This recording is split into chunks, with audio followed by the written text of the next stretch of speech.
পিছফালে ইয়কাৰডাল বহিলে কি বুলি মাতিব? জ। জ। পিছফালে যেতিয়াই ইয়কাৰডাল বহিব কি বুলি মাতিব? জ।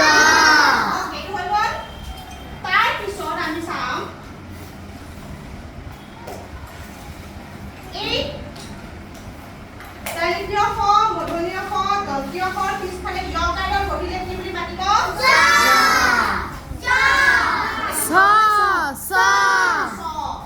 তলিতীয় শ, মূৰ্ধন্য ষ, দন্তীয় শৰ পিছফালে যেতিয়াই আমি ইয়কাৰডাল বহুৱাম ছ। বুলি মাতিব। ক্লিয়াৰ এইটো? ছ। বাকি যিমানবিলাক বৰ্ণ আছে, বাকি তোমালোকে যিমানবিলাক বৰ্ণ দেখা পাবা, ইহঁতকেইটাক বাদ দি বাকি সকলো বৰ্ণৰ পিছফালে যেতিয়াই ইয়কাৰডাল বহিব, ই সদায় কি বুলি মাতিব? ইয়। সদায় কি বুলি মাতিব? ইয়। ই নিজৰ নামটোৱে মাতিব। সকলো বৰ্ণৰ পিছফালে ইয়কাৰডালে ইয় বুলি মাতিব। কেৱল এই তিনিটাৰ পিছফালে ছ আৰু অটোৰ পিছফালে জ। মনত সোমাইছনে ভালকে?